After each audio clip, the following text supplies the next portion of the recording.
ver aquí Mauricio. Mauricio Villón está trabajando en Roma, pero andaba acá de visita de trabajo en México, y entonces nos contactó para venir a platicar con nosotros, y aprovechando, ya que acaba de sacar una publicación bastante interesante en PNAS sobre maíz, pues me sugirió dar un seminario aquí en la Conavio, y entonces aproveché y todo se dio para que estuviéramos aquí hoy día, y se lo agradezco mucho. Y le pregunté sus datos, entonces los voy a leer porque no me los he memorizado, pero más o menos estudió en la UAM Xochimilco, agronomía, hizo su doctorado en Davis, en California, con Steve Rush, y luego se fue primero al Centro de Ecología de la UNAM, que ahí no me dijiste cuántos años estuviste. 4. 4 años. Ya. Para 5. 4 o 5 años. Después se fue a IRRI, que es el International Rice Research Institute. Este es uno de los centros internacionales del CG System, del CGIR. Y después se fue a CIMIT. Ahí estuvo 8 años, en IRRI 4. Dos en IRRI. 2. Sí. Y en CIMIT 4, 8. Y ahora estás en Bioversity. 6. Pero ahí sí, 6 años ya. O sea que ya un buen rato en el sistema llevo mucho. Ya obtuviste 3 o 4 doctorados en el sistema. En el sistema. ¿No? Y pues aquí vamos a ver de qué se trata esto, y también al final a mí me gustaría saber cuál es la opinión de este tipo de investigación por parte de CIMIT, que es donde estuviste tú. Muy interesante, es una pregunta muy interesante porque... para después de la presentación, así que muchas gracias. Muchas gracias, me da mucho gusto poder estar aquí con ustedes. Ahora sí que yo fui el que me autoinvité, pero les agradezco, le agradezco a Francisca que me haya invitado, aunque yo me autoinvité, pero que me haya dicho que sí. De todas maneras no le estoy cobrando. pero como le digo, me da mucho gusto estar aquí y poder platicar. Yo tengo una gran opinión de la Conavio, pienso que es una de las grandes instituciones de México, es una institución totalmente de excelencia, conocida mundialmente, y el trabajo que hacen es fascinante, el trabajo que están haciendo en maíz también de primer nivel. Y entonces por eso pensé que podría ser interesante platicarles de esto. Les voy a decir que esto es lo que hago y hacemos en nuestro tiempo libre. Esto no fue, digamos, una investigación sancionada por nadie. Lo hicimos realmente en fines de semana, y fue un poco torciéndole la mano a mis colegas Dave Hudson y John Helin, sobre todo Dave Hudson, que es el que hizo todo lo de SIC. Y era realmente torcerle la mano. Por eso se tardó además mucho tiempo, porque si ustedes se fijan, los datos son de 2003 y nos tardamos añísimos, y era tratar, porque todo realmente lo hicimos en nuestro tiempo libre, ¿no? Entonces, como digo, aunque ahí aparece Bioversity International y CIMIT, no es, digamos, algo que está sancionado totalmente. Bueno, sí, no es que esté prohibido, pero no. Entonces, bueno, número uno, eso es lo que les quería yo comentar. Y yo creo, me gustaría también hablarles del proceso de cómo se da la investigación, no solamente los resultados de la investigación, sino es cómo se da la investigación, porque yo digo que esto es lo que yo llamo oportunismo estratégico, ¿no? Cuando uno tiene unos datos que los sacó para una cosa y luego de repente se da cuenta de que uno los puede usar para otra cosa, que todos lo hacemos, pero siempre es bueno reflexionar porque en la escuela siempre nos enseñan que las cosas son como muy lineales, y en realidad sabemos que no es así. Les pido una disculpa por no tener la presentación en español, sino la tengo en inglés, pero mi presentación obviamente la haré en español, pero lo utilizo así como una guía, y los datos pues están allí. Entonces, bueno, la pregunta que originalmente era el título de la publicación en PNAS, pero que además me dijeron que me hicieron cambiarle el título 2 veces, porque en primer lugar no se podía poner preguntas en el título, y luego puse no sé qué otra cosa y me dijeron no se puede, entonces tuve que improvisar el título al cuarto para las 12, tenía que improvisar el título, y puse de nuevo esta idea de qué tan local es lo local, ¿no? Yo creo que hablamos mucho de los sistemas de semilla, de los sistemas locales, pero pocas veces nos preguntamos realmente qué es lo local y qué tan local es lo local. Entonces es un poco la pregunta que además tiene muchas implicaciones para lo del cambio climático y para muchas otras cosas, para entender la evolución de la diversidad, etcétera. Entonces creo que es una pregunta muy interesante. Y bueno, finalmente, bueno, entonces vamos a empezar con, tal vez les voy a decir cosas que ustedes ya saben, los sistemas, bueno, primero hablaremos del maíz y los sistemas tradicionales de semilla, que voy a explicar un poco. Bueno, como ustedes saben, el maíz sigue siendo muy importante aquí en el país y en el mundo. Algo que es sorprendente es darse cuenta de la importancia del maíz en el mundo, sobre todo, por ejemplo, en África. Ustedes saben que, por ejemplo, Malawi tiene un consumo per cápita más alto que México de maíz y que además hay una... Y aunque el maíz es un cultivo introducido y en muchos casos en los últimos 100 años ya hay una liga entre las poblaciones y estos maíces. De hecho, una colega mía, Melinda Smail, hablaba de el maíz de los ancestros, hablando de Malawi, cuando realmente el cultivo de maíz en Malawi no tendrá más de 100, 150 años, ¿no? Entonces, el maíz es una planta muy interesante, que tenemos el gran honor, digamos a decir, de ser herederos de la gente que lo ha domesticado y que lo continúa usando hoy. Entonces, bueno, como sabemos, sigue siendo muy importante. Algo que es muy importante es la idea de que son los propios agricultores los que se abastecen de semilla. Y esto puede ser, ya sea que guardan la semilla o la obtienen de otros agricultores. Y eso es a lo que yo le llamaría el sistema tradicional de semilla. Tradicional no porque sea conservador, no porque sea cerrado, sino porque es histórico, porque es lo tradicional, lo que es histórico, es la visión histórica, es el sistema histórico, ¿no?, de obtener semilla, que como ustedes saben ha sido la realidad hasta hace 100 años. Los sistemas que llamamos ahora formales ocurren en los últimos 100 años, es cuando empiezan, y serán en los últimos 50 años cuando se vuelven prevalentes. Pero antes siempre habían sido sistemas semejantes a estos sistemas, llamámoslo tradicionales, ¿no? Algo muy importante es entender, y como ustedes bien lo saben, pues tal vez la semilla es el insumo más importante en la agricultura, porque sin semilla pues no se puede hacer agricultura. Aquí me refiero también a semilla no solamente en el sentido de la semilla de maíz, sino material para plantar, como puede ser en la papa o en otros cultivos que se reproducen de otra manera. Ahora, creo que algo que es muy importante también es reconocer que el obtener esta semilla no es simplemente una cuestión, no es algo que ocurra de manera aleatoria. Hay todo un sistema, realmente sí estamos hablando de un sistema, no nada más de que pues la gente, porque a veces se tiene esa idea, no, bueno, pues, y es un poco la idea a veces de la antigua visión agronómica, no, pues los agricultores ahí guardan, ahí no saben lo que están haciendo.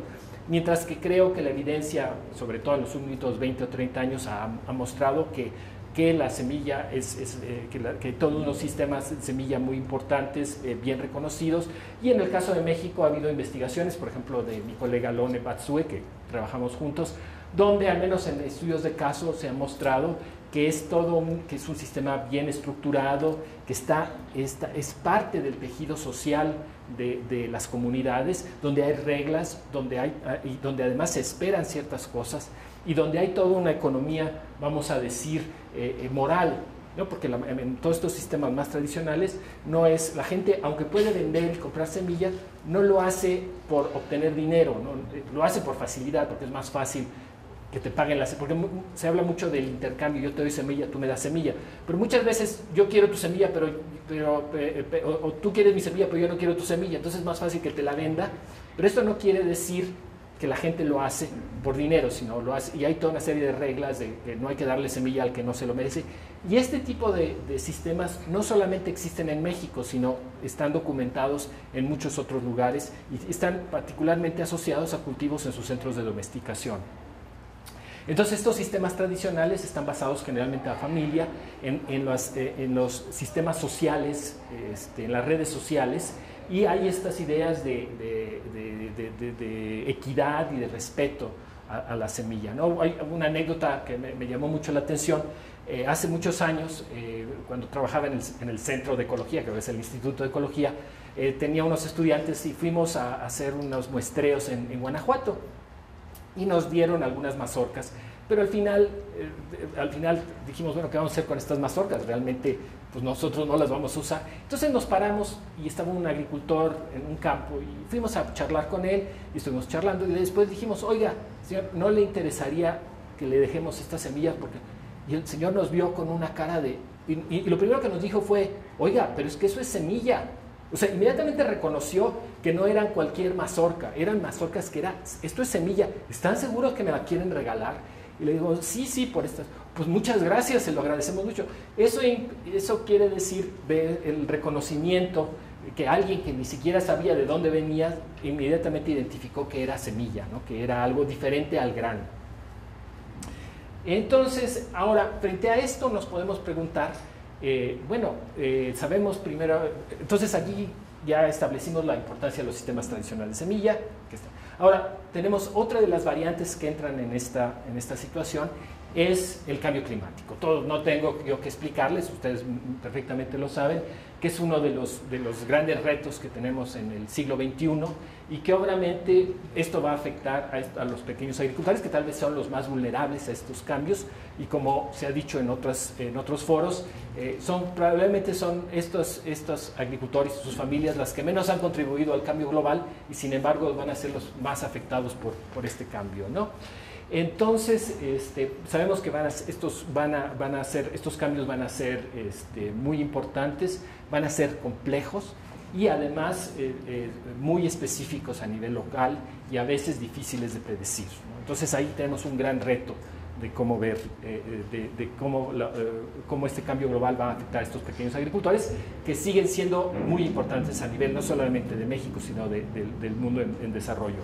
En particular, sabemos que en México y en América Central, los estudios del panel internacional de cambio climático han mostrado que es una zona donde hay grandes riesgos asociados al cambio climático. Y eso nos lleva a unir estas dos ideas, ¿no? Por un lado, la idea de los sistemas tradicionales de semilla, la importancia que tienen para los propios agricultores, para la evolución de la diversidad, y por otra parte, y eso es algo que me faltó decir, ¿no? Que estos sistemas de semilla están asociados precisamente con mantener la diversidad que existe y mantener los procesos evolutivos asociados a esta diversidad, y por otro lado, esta idea de cambio climático, ¿no? Entonces, dada la importancia dada estas dos tendencias, un poco lo que hemos tratado es de ponerlas juntas y de preguntarnos, bueno, ¿qué pasa cuando ponemos estas dos vertientes juntas? Entonces, y esto es importante para los propios agricultores, porque dependen de estos sistemas de semilla y porque van a ser influidos por estos cambios, y de ahí que vale la pena realmente explorar cuáles van a ser estos impactos. Y creo que esto es algo importante de este trabajo. Es precisamente, creo que una parte importante de este trabajo es poner la importancia de los sistemas tradicionales de semilla en el contexto de la discusión sobre cambio climático, que hasta ahora no se había sido mencionada, pero que creemos que es fundamental para el bienestar de los agricultores propios y también para la utilización y el futuro uso de la diversidad genética. Bueno, entonces esto nos lleva a las hipótesis y a las suposiciones que estamos asociadas al trabajo que les estoy presentando. Y entonces la hipótesis que pusimos a prueba era decir que debido a que estos sistemas tradicionales de maíz, que ahora siguen dándole a los agricultores acceso a materiales, a variedades adaptadas a sus condiciones climáticas y además sociales y socioeconómicas, probablemente no van a poder hacerlo frente al cambio global, frente al cambio climático, ¿no? Eso sería. ¿Y por qué? Porque es muy probable y eso era lo que estábamos pensando, que estos sistemas son tan locales comparados con el ámbito espacial de los cambios ambientales que se esperan, que entonces, bueno, de repente hoy tenemos un ambiente tal y que en tantos tiempos ya estos ambientes ya no van a ser semejantes y eso va a llevar a un problema de obtener la semilla apropiada, ¿no? Entonces, y esto nos lleva a dos suposiciones importantes para juzgar si hay vulnerabilidad o no. Una, suponemos que si los ambientes que se predicen para el futuro son semejantes a los que existen actualmente, entonces el ámbito de los sistemas tradicionales de semillas es adecuado, ¿no? Porque pues, no va a haber mayores cambios, seguirían siendo en teoría adaptados a las condiciones. Sin embargo, si eso no fuese así, si realmente hubiera una brecha entre las zonas, los ámbitos locales y los cambios, los ambientes que hubiera, entonces sí esperaríamos que la gente tendría problemas para obtener semillas, ¿no? Porque ya no podría ir y utilizar sus redes tradicionales, sino tendría que ir a zonas que no conoce, que no sabría dónde están, y entonces de allí que esto implicaría nuevos retos para estos sistemas de semilla.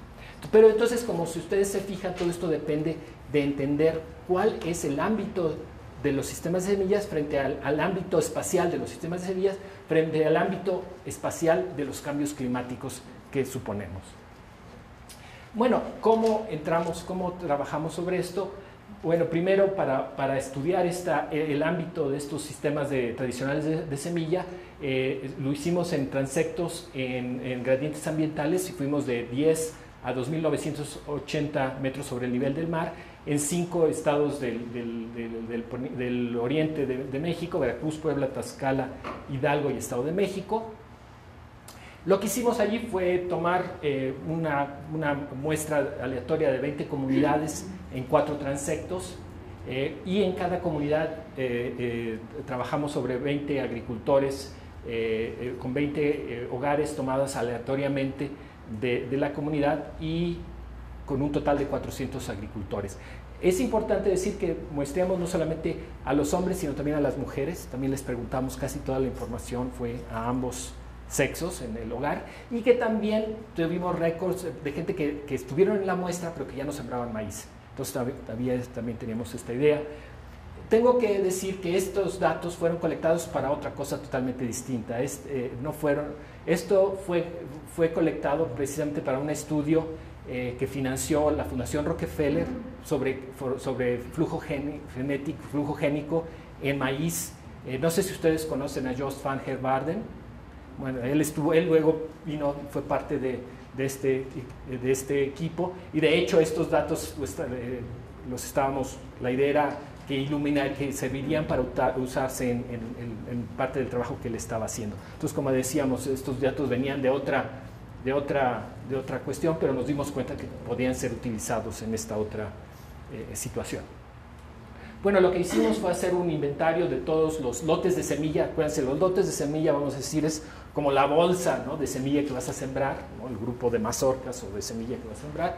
Este es un concepto que introdujo Dominique Louet. No sé pero si estudian maíz y estos sistemas, han de haber leído su artículo, que es excelente. Entonces se hizo todo un inventario de estos lotes de semilla, y en cada uno, y algo que hicimos y que es diferente a lo que habíamos hecho antes, es que fuimos muy cuidadosos en preguntarle exactamente el pueblo, el municipio, el estado de donde venían todos, y luego fuimos y lo checamos con las bases de datos de todas las comunidades rurales, y en general fuimos capaces de identificar casi todos los lotes de semilla. Casi todos fueron, creo que hubo nada más 2 o 3 que no pudimos identificar. De ahí en más todos fueron identificados, aunque la mayor parte eran locales, ¿no? Entonces, pero sí hubo de otras zonas. Entonces eso creo que es una parte muy importante. Y después la otra parte fue ver la cuestión ligamos el origen de estos lotes con una clasificación que utiliza el CIMMYT sobre maíz, que le llaman megaambientes o maíz o ambientes agroclimáticos, que básicamente se basa en precipitación en los 5 meses del año, donde es el ciclo primavera-verano, y en temperaturas máximas. Y parece ser que es un sistema que se ha usado.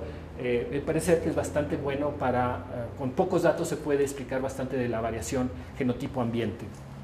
Este sistema además lo utiliza el CIMIC constantemente para ver dónde van a poner los diferentes ensayos de maíz. Y luego, bueno, viene toda la parte de cambio climático que hizo mi colega Dave Hudson.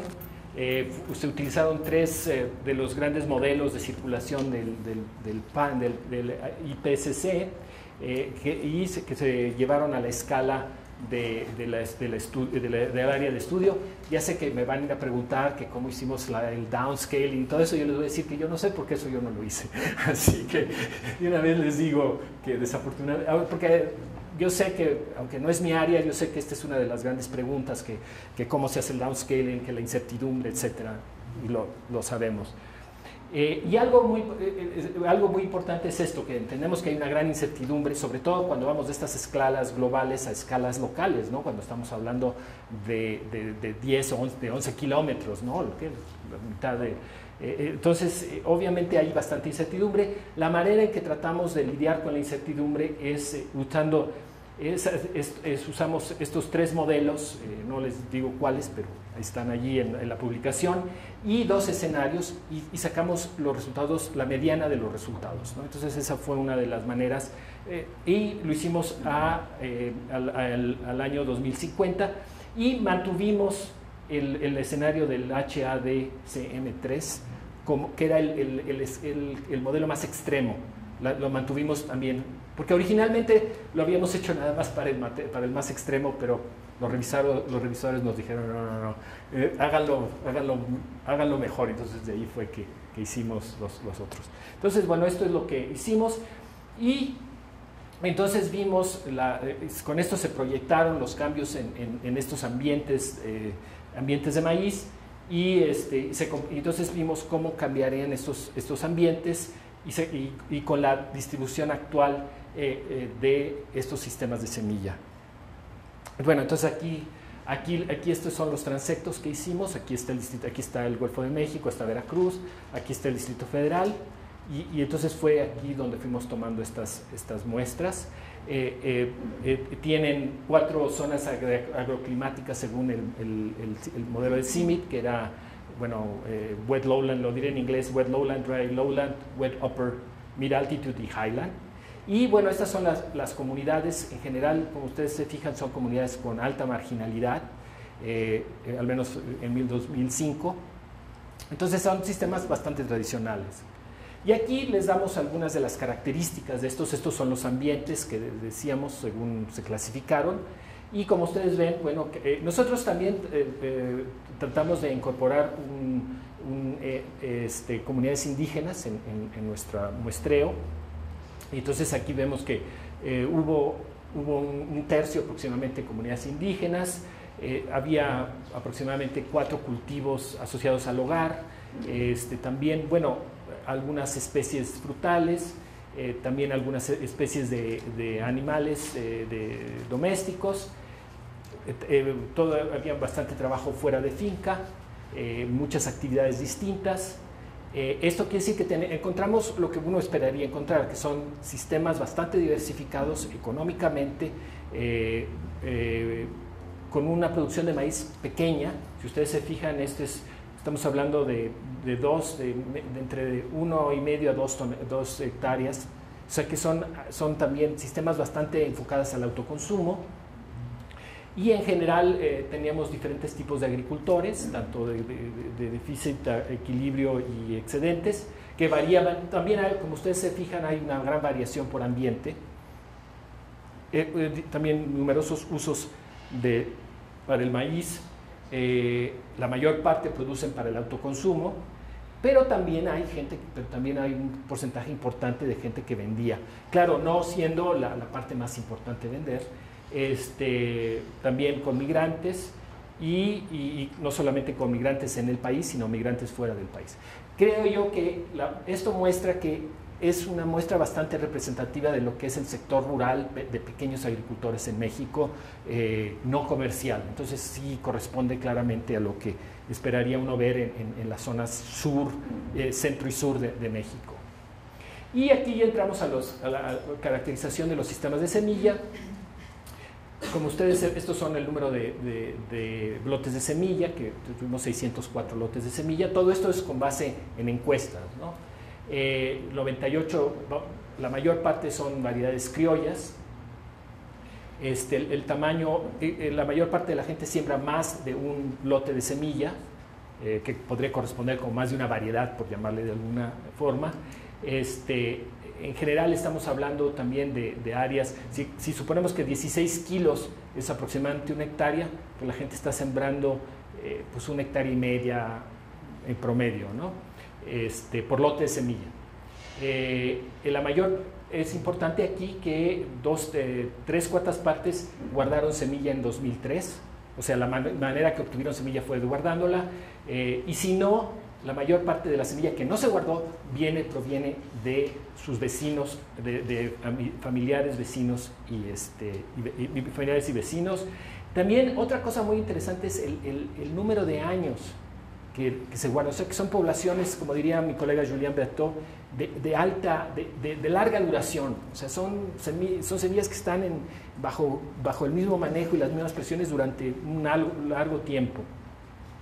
Y aquí hay que distinguir también de dónde se obtuvieron estas semillas de manera histórica, o sea, originalmente, y en el año 2013. Como ustedes se fijan, históricamente fueron como 1/5 parte se obtuvo fuera de la comunidad, pero en un año en particular pues es un número bastante pequeño. Y también si se dieron a otros agricultores. Entonces esto caracteriza lo que sería el sistema de semillas tradicional. Y como pueden ver, pues, y aquí estos son precisamente las comunidades. Y aquí está, y entonces ustedes ven aquí están marcados de dónde vinieron las diferentes semillas. Y la parte amarilla les dice que fueron las semillas locales del mismo sitio, y la parte roja que vinieron de fuera. Como ustedes ven, bueno, por ejemplo, hay estas comunidades que son totalmente autárquicas, y acá hay un poco, si ustedes se fijan en el rojo, son las comunidades de los valles altos o highland, donde tienen mucho más rojo que estas comunidades que tienen mucho menos rojo, ¿no? Eso es algo muy, muy interesante. Algo también que me decía que es muy importante es, se piensa en los sistemas tradicionales como si fueran sistemas cerrados, etcétera, pero son sistemas donde la gente está experimentando. Entonces les preguntan, ven ustedes el número de agricultores que dijeron que experimentan. Aquí nosotros no nos pusimos a decidir qué era un experimento, le preguntamos, ¿usted experimenta como usted considere que es un experimento? Y si nos dijo que sí, pusimos que lo hizo, y si nos dijo que no, dijimos que no. Entonces, por ejemplo, había gente que decía que hacía experimentos en 1 hectárea, que para nosotros sería hacer un experimento de 1 hectárea, no parece un experimento, pero lo consideraba un experimento y así lo pusimos. Si ustedes se fijan, este es el número de lotes de semillas, que también es importante, que esto es diferente de los, necesariamente, no es lo mismo que de los otros 604, estos son lotes de semillas que nos dijeron que habían experimentado. También se experimentó con variedades mejoradas, pero poco. Muy pocas variedades se mantuvieron, y esta es una de las cosas muy interesantes, que además sucede siempre, que la retención de estas variedades son muy, muy bajas. Eso también tiene implicaciones cuando pensamos en grandes proyectos para cambiar las cosas, es que es difícil cambiarlas, ¿no? No es tan fácil cambiarlas, y sobre todo vemos que las variedades mejoradas retenidas son muy pocas, lo cual no es sorprendente porque en muchos de estos ambientes no ha habido un esfuerzo de mejoramiento importante, entonces, y de hecho es en el parte baja es donde hubo más retención, pero aún así. Entonces estamos hablando de que los agricultores están experimentando tanto con variedades criollas como variedades mejoradas, que hay poca retención, y que las variedades mejoradas como que no han sido muy, pues como que no le han dado el ancho. Esto quiere decir improved variety found wanting, es así como que no han dado el ancho, ¿no? Pero lo cual no es sorprendente porque no ha habido en otro artículo exploramos, por ejemplo, el traslape entre las zonas donde CIMMYT y el IFAP prueban sus variedades y las zonas de pobreza del país, y el traslape es mínimo, ¿no? O sea, es muy, muy bajo. Entonces no es sorprendente que haya estos resultados. Ahora, algo que fue muy interesante, y ahí es donde ya empiezan a ver, es que nos dimos cuenta que la mayor parte, y esto es algo empírico, que la mayor parte de los lotes de semilla, realmente, tomando en cuenta que muchos son del pueblo mismo, ocurren en 10 kilómetros. En 10 kilómetros, tanto históricamente como en 2003, y en un rango de entre más o menos 50 metros. Y vean cómo estamos hablando de más del 85% ocurre. Entonces, cuando estamos hablando de lo local, finalmente podemos medir lo que es local. Esto es lo local, al menos en el contexto de estos sistemas. Y yo creo que esto es algo muy importante, porque si tuviéramos que hablar del futuro, del diseño de datos y de muestreos, esto creo que es fundamental, es tener la visión espacial de dónde están localizados. Entonces, aunque también hay diferencias estadísticamente significativas entre ambientes, ¿no? Eso es también lo importante, ¿no? Que los ambientes no son homogéneos, sino que también hay heterogeneidad entre ambientes. Y si lo hacen por altitud, porque también lo decimos por altitud, y encuentran patrones muy semejantes. O sea que tampoco, aunque estos son los métodos del CIMI, si lo hacen por altitud, salen cosas muy semejantes. Son resultados muy robustos. Esto simplemente es lo mismo, ¿no? Aquí son los 10 kilómetros y ustedes se fijan que salvo en las zonas de valles altos, no hay, casi todo está aquí. Ocurre, aunque puede haber zonas que llegan a más de 100 kilómetros, ¿no? O sea, hay cosas muy raras. Y aquí, bueno, ya es lo que estamos hablando. Estos son los ambientes actuales. Entonces ustedes ven lo que hay ahora, bueno, que es el promedio de los últimos 20 años, ¿no? Y aquí tenemos los resultados. Entonces ustedes se fijan que lo azul disminuye, lo amarillo aumenta, lo rojo aumenta, lo café claro disminuye. Entonces esto es en el caso de la mediana, y bueno, los patrones en el caso del modelo HDSM3 son aún más fuertes. Entonces, como ustedes ven, entonces sí hay cambios muy significativos en la distribución de ambientes, particularmente una reducción considerable de los ambientes en los valles altos.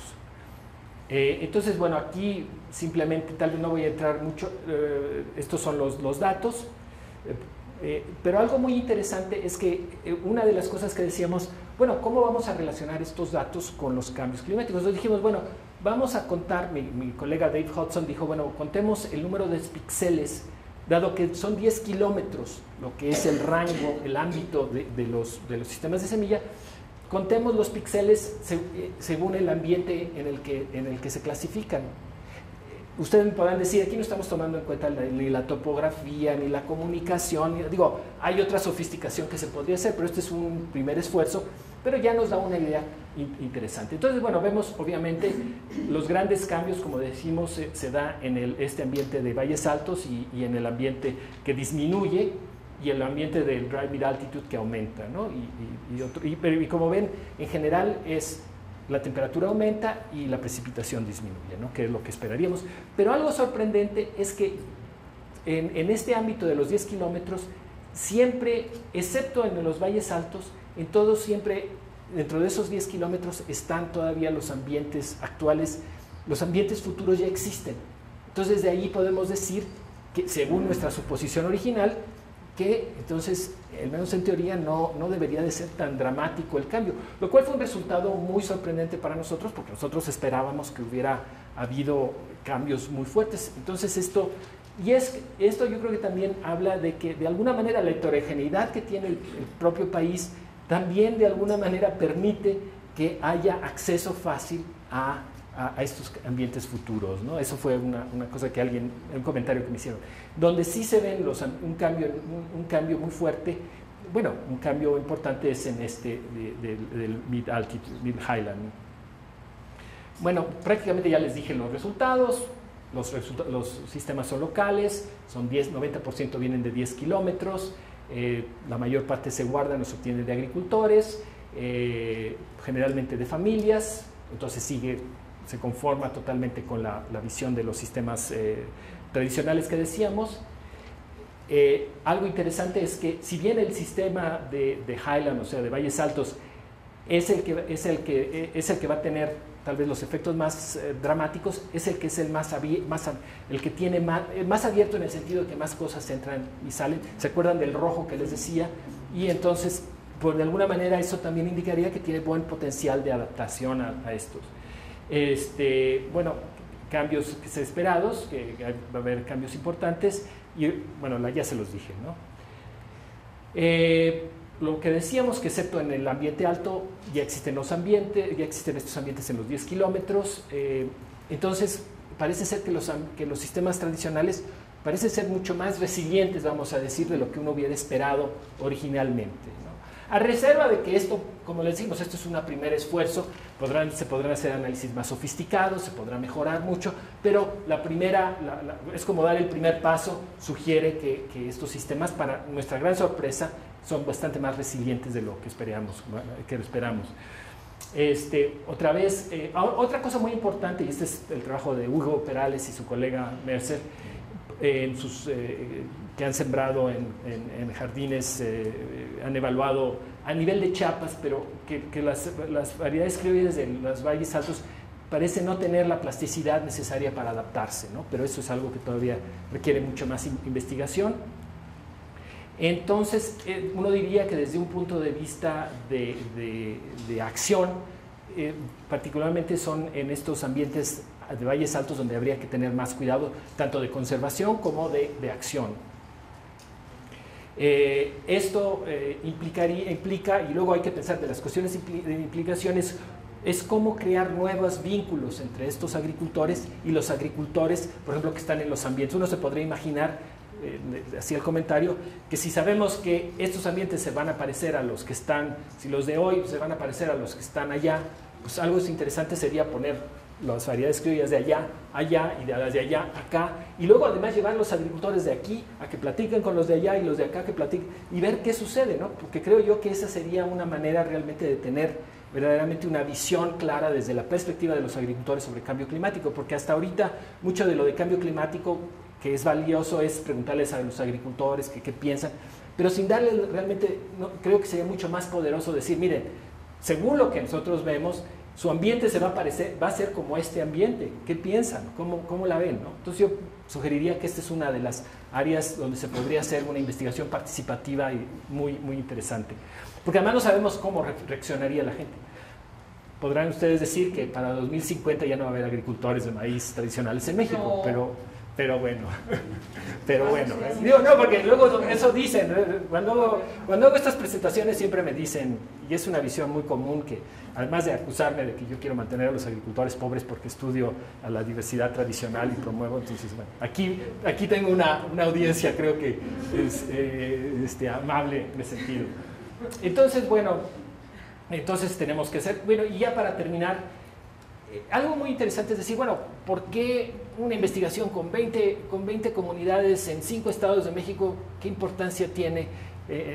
Y obviamente fuimos capaces de convencer a los de PNAS de que tenía importancia global, si no, no lo hubieran publicado. Yo creo que algo muy importante es eso, que los sistemas tradicionales de maíz siguen y van a continuar siendo muy importantes para millones de agricultores en el mundo, en México, en Centroamérica, en los Andes, en África y en Asia. Entonces, eso es cierto, que estos sistemas van a enfrentar grandes retos por el cambio climático y que, aunque los resultados de aquí pueden ser limitados a 20 comunidades y que probablemente si lo vemos en otro lugar, y de hecho, tal vez si hacemos el mismo análisis en Chiapas, vamos a encontrar algo muy diferente. Sin embargo, lo importante es, primero, el hecho de que el issue, como dicen en inglés, es global y es importante. Y el segundo es la necesidad el enfoque, que necesitamos cuantificar,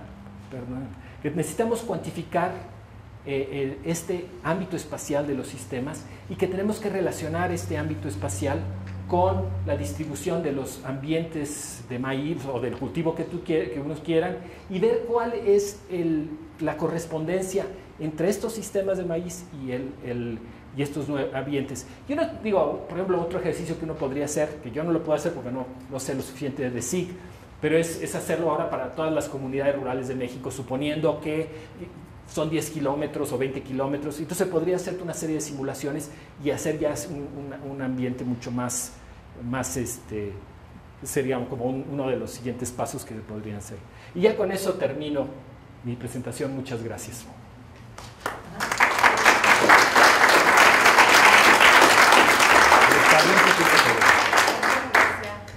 ¿Preguntas? Yo tengo un comentario. Sí. Que este ejercicio me parece muy importante, sobre todo en cuestión de políticas públicas, porque puede ayudar a dirigir acciones, programas, en donde facilite justo esa comunicación entre los diferentes agricultores y además pensar en tener la disponibilidad de semillas para en un momento dado poder apoyar a esos agricultores de zonas donde, sobre todo las tierras altas, donde posiblemente van a necesitar otro tipo de insumo de semillas, ¿no? Yo creo que es exactamente, yo estoy absolutamente de acuerdo. Creo que primero entender que todos estos cambios, la implicación de política es eso, que no son homogéneos, que depende de los ambientes en los que uno esté, y que hay que hacer, y que hay acciones concretas, que es, por ejemplo, poner en comunicación gente diferente. Luego hay toda una área de investigación muy interesante en evolución, ¿no? Que en el caso del maíz es relativamente, sabemos que el maíz por su naturaleza de polinización abierta evoluciona muy rápidamente y se adapta muy rápidamente, pero para otros cultivos que no evolucionan tan rápidamente, que tienen otros sistemas reproductivos, también tiene implicaciones. Por ejemplo, una implicación muy interesante en los sistemas de papa de los Andes, donde allí hay flujos de muy largos, altitudinalmente, porque se usa para limpiar la semilla de virus. Pero entonces, si de repente el ambiente ya no está, y es por llevarlos a zonas altas y allí se limpian los virus, pero ese sistema puede entrar realmente en un grave problema de viabilidad, porque ya no serían tan fríos. Entonces, como les digo, creo que tiene implicaciones importantes, no solamente para maíz y no solamente para México, pero sobre todo para los sistemas tradicionales en centros de domesticación. Tú dala, porque tú conoces a la gente y yo no la conozco. Rosa Luz González, del Departamento de Sociología de la UAM Azcapotzalco. Sí. Bueno, felicitarlo por el artículo, lo leí, me pareció muy bueno, igual su presentación. Y relacionando con estas cuestiones de políticas públicas, aquí estamos en la Conavio y tengo entendido que en alguna publicación anterior del proyecto de país se decía que las variedades que tendrían mayor vulnerabilidad eran las de zonas bajas, cercanas a las costas, creo. No sé, bueno, estoy aquí en la Conavio. Si es así, estaríamos, sería parte de mi pregunta, ante una controversia muy interesante, con implicaciones muy fuertes en políticas públicas, que es hacia dónde dedicar recursos, si a los problemas de zonas más altas o a los de zonas más bajas, ¿no? Entonces, reflexionar un poco sobre cómo se construye una autoridad. Usted tiene una publicación en una revista, pues yo diría que como la segunda más importante en el mundo, ¿no? En el rango de importancia, ¿no? Bueno, eso por un lado. Por otro lado, usted le da mucha importancia a la cuestión de los aspectos sociales y las redes sociales,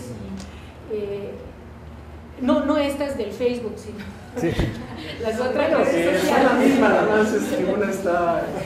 A lo mejor se podría hacer por Facebook. No, yo creo que, es una broma, pero yo creo que hay que pensarle por ahí van las cosas, en el futuro va por ahí. Bueno, ese es uno de mis campos de aplicación, de análisis de redes sociales, no el de Facebook, ¿sí? Entonces, le está dando usted mucha importancia, pero ¿cuál sería, habría algún papel aquí en esto para los sistemas formales y para desarrollos externos, digamos, de centros de investigación o centros totalmente. De hecho, yo no lo puse aquí, pero en el artículo tocamos que, claro, los sistemas formales también tienen un papel muy importante que hacer. Ahora ahí lo que hay que tener es hasta qué punto los sistemas formales están generando semillas que son de utilidad o de importancia, como vemos hasta ahorita, parece ser que no lo están haciendo por la evidencia que presentamos, ¿no? Entonces, pero eso no quiere decir que no lo deberían de hacer o que no se debería de hacer, ¿no? Yo creo que sí, totalmente, además porque a la ciencia, viendo el trabajo de CIMMYT, todo lo que hay en trabajo de sequía, han hecho un trabajo excelente, Marianne Benzinger y sus colegas, Ed Mitz, etcétera, que puede ser de gran utilidad, por ejemplo, para las zonas bajas. Ahora, con respecto a lo de las zonas altas y de las zonas bajas, aquí estamos hablando de la vulnerabilidad de los sistemas de semilla, no estamos necesariamente diciendo de la adaptación de las poblaciones en sí, pero el trabajo de Hugo Perales sugiere que las variedades, que las poblaciones de zonas bajas tienen mucha capacidad de adaptación y de subir. Es fácil subir algo de lo bajo, subirlo a lo alto, pero es muy difícil o casi imposible bajar de lo alto a lo bajo. Y ese es el grave reto, que con el cambio climático lo alto se va a parecer más a lo bajo. Entonces las poblaciones que están entonces es más fácil que las poblaciones que están abajo suban, pero que las poblaciones que están arriba se transformen como si estuvieran bajando. No sé si me explico. Entonces ese es uno de los... Y ahí hay toda una cuestión creo yo esa no es mi área, pero considero que también es toda esta idea. Quiero empezar a hablar, así como hablamos de servicios ambientales, yo creo que tenemos que empezar a hablar de servicios evolutivos. Yo diría que los pequeños agricultores mexicanos con su sistema y en el mundo con sus sistemas tradicionales son proveedores de sistemas evolutivos. Y de ahí que pienso que y de hecho tengo un ensayo, si quieren se los puedo mandar, que es un ensayo donde hablo de que el valor realmente global de la conservación in situ está asociada a esos sistemas evolutivos, ¿no? Y yo creo que hay que empezar un poco creo que hay que empezarlo a poner en el discurso, este discurso de los sistemas evolutivos y del papel de los pequeños agricultores como proveedores de sistemas evolutivos, ¿no? Porque lo típico que me dicen a mí es, mira, los agricultores se van a acabar, lo único que quieres es mantenerlos pobres, y la idea no es, bueno, tal vez se acaben, ¿no? Digo, si se acaban porque realmente están mejor y porque tienen una vida muy buena, qué bueno. Si se acaban porque van a tener una vida peor, pues entonces está muy mal.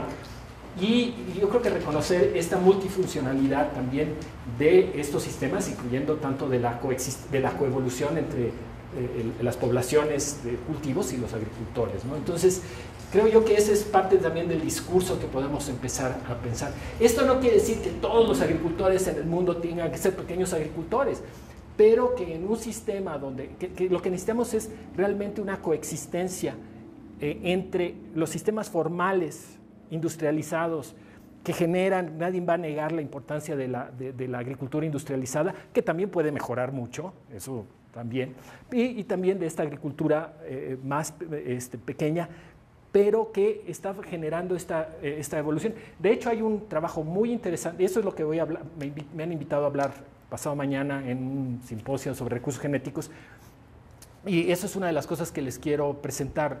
Y hay datos muy interesantes, un artículo que acaba de aparecer en mayo en PLOS, de Yves Vigouroux, que ustedes han de conocer porque ha escrito mucho sobre maíz. Ellos hicieron un muestreo con mijo perla en Níger y compararon a las muestras de 1976 con las muestras de 2003, creo que es, y entonces se encuentran que no hay cambio, que no hay erosión genética, las muestras están más o menos las mismas cosas, pero sí hay pero que sí se nota un cambio muy importante en las fechas de floración, que se han vuelto cortas y además muestran que precisamente el ciclo de cultivo se ha vuelto muy, muy corto, y además son capaces de trazar eso, al menos a nivel de correlación, con cambios en la presencia de la presencia polimórfica en un gen de floración en esto. Entonces es como evidencia muy interesante de que sí los agricultores, estos sistemas, ¿no? Estos sistemas están generando evolución que es adaptativa, ¿no? Que además, digo, a los colegas que son ecólogos pues no les debería de sorprender, ¿no? Pero creo que es importante hablar de este discurso, que otra vez es reevaluar estos sistemas. Carolina Camacho, soy estudiante de doctorado de Bayern. Sí. Trabajé en la Selva Lacandona con campesinos con tema de maíz. y ahorita me estoy empezando a involucrar con campesinos de Milpalta. Y una de las cosas que es en relación a esto de los ciclos de cultivo y cómo se han ido adaptando, y una de las cosas que encontré tanto en Chiapas como acá en Milpalta es la queja de los agricultores que la fecha de siembra se ha ido corriendo. Sí, sí. Y que eso ha tenido implicaciones para el manejo. Y últimamente con estos de Milpalta se quejaban profundamente porque tardaba mucho en llover y este año hubo una helada temprana. Entonces perdieron mucha cosecha al respecto. Yo he visto, de hecho documento, la manera en la que ellos por medio juegan con las fechas de siembra para de alguna manera u otra atinarle, porque la variedad no es de que esté adaptada por sí misma, sí, sino que es un manejo campesino sobre claro. Fechas de siembra, estrategias de siembra, desde las canículas hasta sembrar varias veces, hasta calcular la resiembra y todo eso para poder tener cosecha. Entonces, sobre todo porque esta última vez con los campesinos de Milpalta había esa insistencia sobre el hecho de que les había ido mal climática, bueno, que habían tenido muy mal año, y ellos cuando hablan de mal año se refieren a mal año meteorológico. Yo me pregunto que no solamente se limitará a las variedades, al seed load, sino también a las estrategias campesinas que puedan implementar de manejo. Claro, claro, totalmente. Y algo que se ha visto, por ejemplo, en Puebla, es que los ciclos del maíz se han alargado porque la gente empieza a migrar, ¿no? Entonces sí. Siembra, deja el terreno abandonado y llega a cosechar. Entonces yo no sé, es decir, ya tendría que hacer un estudio sobre el efecto del cambio climático de diferente manera, pero algo que yo encuentro como una preocupación fuerte del campesinado es esto sobre las fechas de siembra, que son estratégicas para el campesino de temporal. No, y de hecho, bueno, como decimos, por ejemplo, Milpalta precisamente es la zona de Valles Altos, exactamente, y otra vez aquí es toda esta cuestión de qué está pasando en términos de la evolución que se está dando en estas poblaciones. Y obviamente la historia es mucho más compleja de lo que les estoy diciendo, porque claramente la gente está jugando, no nada más es el ambiente. De hecho, también, si ustedes se fijan, esta es una visión muy simple, porque solamente está tomando precipitación y temperatura máxima, no está tomando este tipo de cosas de variabilidad a ese nivel. Pero como todo, digo, hay límites en lo que podemos hacer. Pero creo yo que es precisamente poder trabajar más con agricultores y poder encontrar analogías de los ambientes y para poder generar discusiones que estén ancladas en la realidad, que creo que es muy importante. Mi pregunta sería,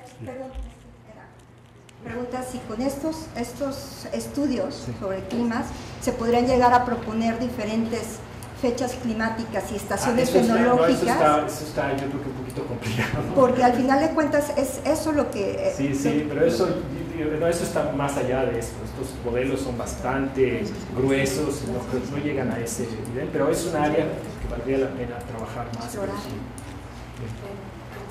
Sí, un comentario muy pequeñito, también relacionado con el anterior, es que este artículo nos ha dado como la base, como para empezar a explorar cuál va a ser este efecto del cambio climático en las redes de semillas, pero creo que también el área donde vamos a tener que entrarle a trabajar más va a ser el análisis de los fenómenos extremos.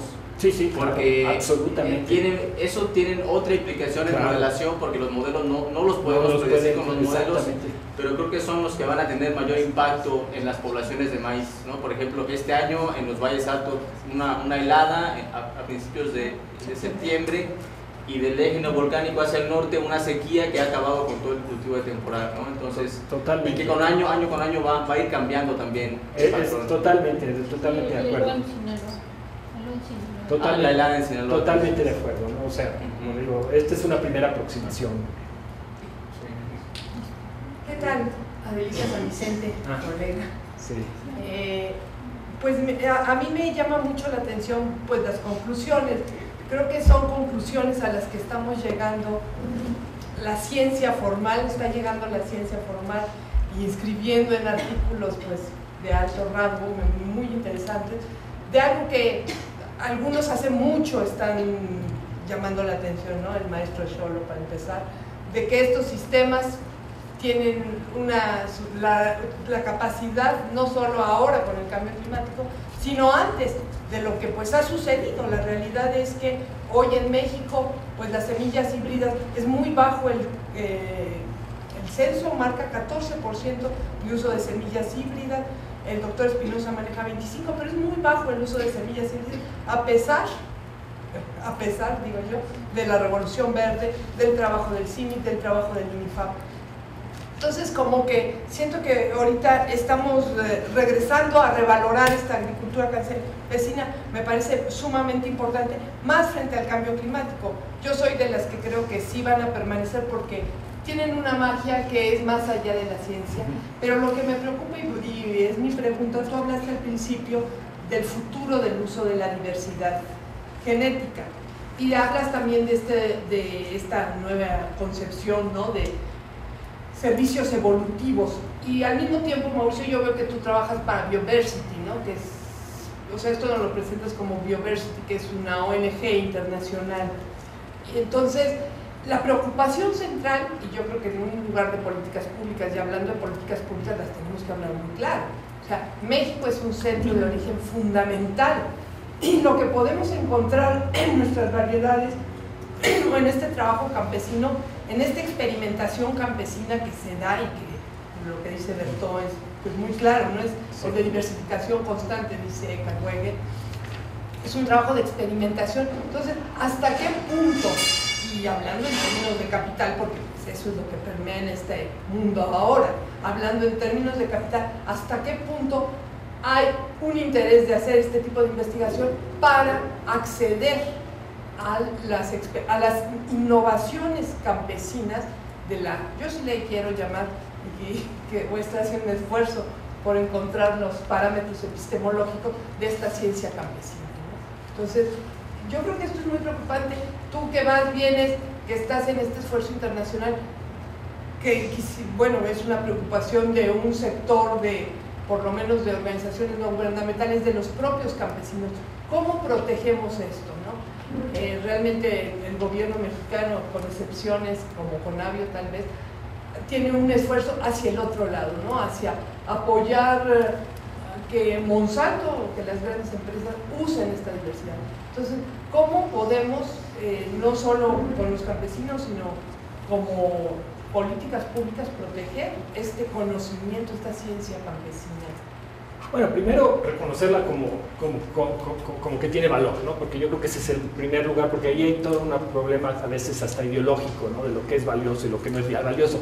No de usted, no del grupo que tú me estás diciendo, porque por eso es evidente, pero de otras partes de la sociedad que consideran, como decías, que esto es irrelevante, se van a acabar, y bueno, entre más rápido se acaben, mejor, y decir, no, espérense. Realmente también reconocer el valor que tienen, que puede ser obvio para ciertas personas o ciertos interlocutores, o como dicen, ciertos stakeholders, como dicen en la palabra en inglés, pero que no son obvios para toda la comunidad.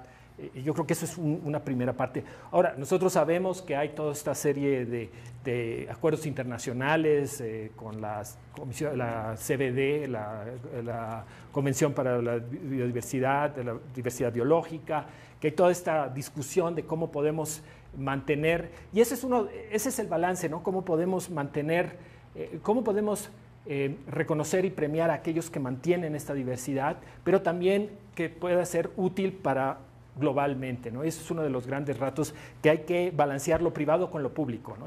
Pero ese es el reto de todo, el reto de siempre, cómo balancear lo privado con lo público, ¿no? Yo no tengo la respuesta. Nada más una observación, es que ese es el red Milius famoso, ¿no? Sí. Mientras es público, sí usémoslo todo el mundo, sí, pero cuando pasa a ser privado, es sujeto a condiciones de las grandes empresas. Pero yo lo que diría es que necesitamos, ciertas cosas tienen que seguir siendo públicas, no todo puede ser privado, y que también el sector privado tiene que reconocer. Había una frase genial que leí en un periódico norteamericano, donde una candidata senadora decía que, no me acuerdo exactamente, pero decía, ninguno de los millonarios que existen en Estados Unidos se hizo millonario solito. Siempre tuvo que haber todo un sistema público que le permitió volverse millonario. Entonces yo creo que es otra vez, necesitamos los dos, necesitamos lo público y necesitamos lo privado. El grave reto es cómo hacer, primero, que lo público no se convierta solamente en lo privado, y que lo privado precisamente también pague por lo público, ¿no? En fin, esta es una discusión bastante amplia que creo que va mucho más allá de lo que estamos presentando aquí. ¿Y Laura qué? Bueno, primero quería informarle que yo ya estoy usando su documento para en el Gobierno de México para promover ciertos instrumentos que tiene que ser una manifestación de impacto regulatorio. Yo estoy utilizando el documento para resaltar la importancia de la conservación de los maíces criollos. A mí lo que me preocupa en lo que estaban hablando de política es que yo siento desde mi punto de vista que las políticas de Zagarpa no están haciendo las más adecuadas hacia extensionismo para ver los problemas y regresarlos a la investigación. Y yo no sé si este tipo de documentos permeen a la Zagarpa, que es a donde yo creo que hay que ir a hacer labor, porque ellos tienen otras, como otro, yo siento que van por otro camino que no es el de la CONAVIO y que no es el de la Semarnat. Y desgraciadamente la ley le pone las atribuciones a la Zagarpa en cuanto a maíz. Hay límites legales que hay que pasar. Y yo no sé si instituciones como Bioversity o el CIMIC pueden influir un poco también en, vamos a decirle, a llamar, a educar un poco a la Zagarpa en las políticas. Yo siento que no, yo siento que no, y todo esto de si van a desaparecer, hay gente que lo ve como que es un sistema en transición y que la siguiente fase es que se haga un sistema formal de semilla y luego van a ser 3 empresas y luego todo México va a depender de 2 multinacionales, y así lo ven como un proceso. Hay un cierto determinismo economicista, ¿no? Que a veces permea demasiado. Y yo creo que he visto que la opinión, por ejemplo, vino de Schuster y señaló hacia la agroecología y todavía lo critican. Pero bueno, todas estas ideas están empezando. Por ejemplo, es muy interesante, no sé si conocen el FIDA, el Fondo Internacional para el Desarrollo Agrícola, que es una institución de las Naciones Unidas que da dinero para pequeños agricultores en el mundo, que trabaja en México. Y tiene toda su nueva estrategia ambiental, que hace mucho con agricultores, está muy enfocada, es esta visión agroecológica, etcétera, ¿no? Y aquí estamos hablando con que el vicepresidente asociado, que es un antiguo funcionario del Banco Mundial, etcétera, o sea que también hay diferentes versiones de cómo, por ejemplo, aún cuando hablamos de agricultura sustentable, hay muchas versiones de cómo se ve la agricultura sustentable en el mundo. ¿Qué tanto tenemos efectos sobre las políticas? Digo, yo no sé, la verdad es que no sé, y siempre ese es uno de los grandes retos, cómo podemos hacer que la ciencia tenga efectos sobre la política. Y una de las cosas que tal vez no es la mejor ni la única, pero si tratamos de traer la mejor evidencia que tengamos al respecto, ¿no? Y también de iluminar que muchas veces lo que se toma como si fuera cierto es pura ideología, ¿no? Donde no hay. Hay otro artículo que también saqué este año en otra revista que se llama World Development, que se llama plantando híbridos pero manteniendo variedades criollas, donde hacemos un estudio en la Frailesca, y uno de los resultados más interesantes que a mí me dejó también, y estos son resultados que nada más lo único que tiene uno que hacer es ir a las estadísticas gubernamentales, es que en la Frailesca entre 2004, no me acuerdo ahorita, entre 2001 y 2007 el rendimiento, y hay una adopción muy importante de híbridos, y el rendimiento promedio creció 5.5% por año, pero la producción total disminuyó de 400,000 toneladas a 40,000 toneladas, que ahora ya volvió a subir otra vez a 100 y tanto. Pero algo que es muy interesante es eso, que es un resultado un poco contraintuitivo, que podemos aumentar la productividad y sin embargo disminuir la producción diametralmente, ¿no? Y bueno, allí entramos también es interesante este artículo porque mostramos cómo los sistemas tradicionales o los sistemas de semilla tradicionales conviven con los sistemas formales y cómo los agricultores están jugando con todos estos sistemas de diferente manera. Y otro resultado que es muy interesante y que nos lo cuestionaron mucho los revisores es que encontrábamos que, por ejemplo, las familias que recibían oportunidades tendían a sembrar más variedades criollas. Y una vez que uno decía, bueno, lo que pasa es que son los pobres, pero no era nada más porque tenemos otros indicadores de pobreza, ¿no? Entonces, nosotros suponemos que tiene que ver con preferencias y patrones de consumo, qué oportunidades da oportunidad de tener, ¿no? Entonces, hay cosas muy interesantes, por ejemplo, también sobre cómo los programas gubernamentales que están enfocados a una cosa tienen efectos sobre otras cosas totalmente distintas y cómo muchas veces suponemos que ciertas cosas van a tener un efecto lineal y tienen efectos totalmente diferentes. Pero esa es otra historia, para otro seminario, otro día. Quizás complementando la pregunta de ella, en el 2010, si no estoy equivocada, el presidente Calderón firmó un acuerdo con CIMIC para aumentar el rendimiento de maíz en áreas de agricultura campesina. ¿Cree que CIMIC considerará todos estos elementos y no irá primero a sus variedades mejoradas y considerará primero un acercamiento de mejoramiento participativo o tratará de introducir?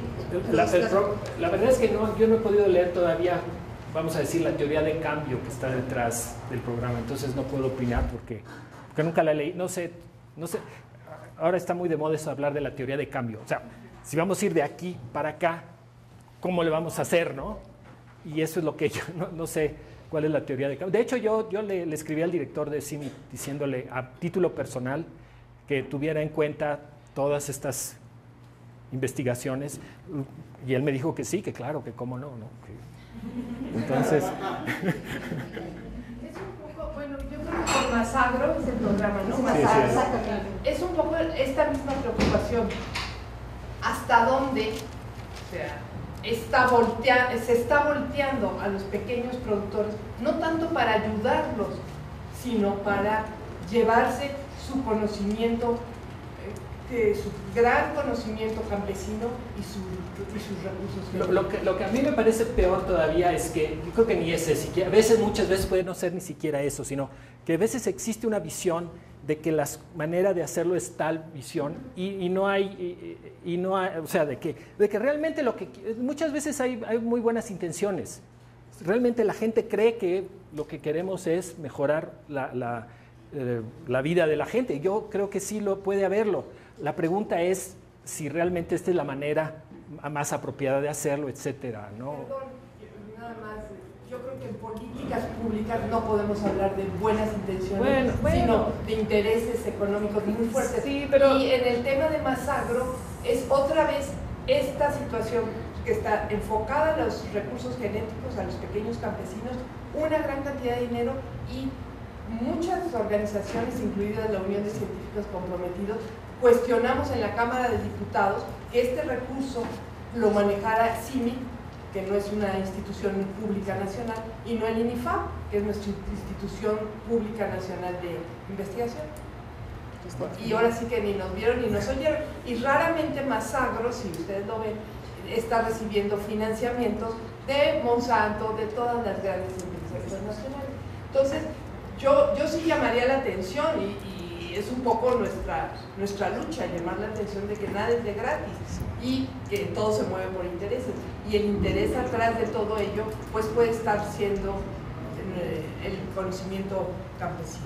Bueno, simplemente yo realmente no sé lo suficiente. Me gustaría saber más sobre Masagro porque la verdad es que no sé lo suficiente y he tratado de averiguar, porque eso es lo que yo quiero entender, es un poco más lo que hablo de la teoría de cambio. Aún si lo tomamos, aún si lo tomamos al valor nominal, a mí me parece interesante entender cuál es la teoría de cambio que tienen para poder entonces examinar los supuestos en que están y entonces allí sí se puede hacer una crítica bastante más, una crítica y además positiva, no negativa, ¿no? Cuando digo crítica no en el sentido de criticar, sino en el sentido de una evaluación crítica de los pros y los contras.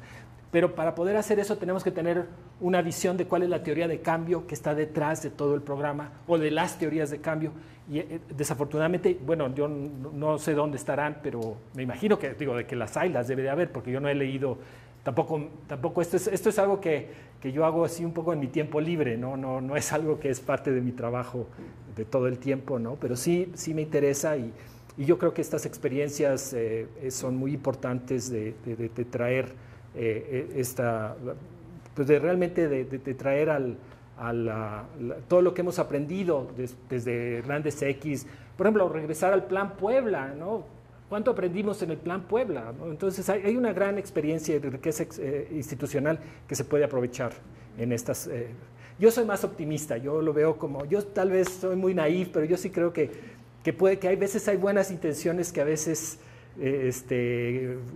por ideología, a veces por ignorancia, llevan a otras cosas.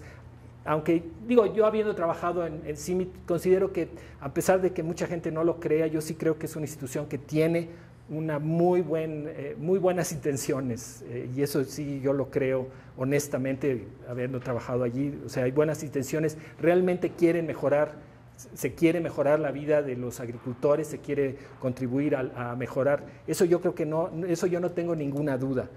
Ahora, siempre hay cuáles son las suposiciones que están detrás de esto, cómo se hace, etcétera, que puede llevar a visiones divergentes, pero de que yo creo, sí, definitivamente yo sí creo en que hay buenas intenciones, pero otra vez el camino al infierno está lleno de buenas intenciones, desafortunadamente.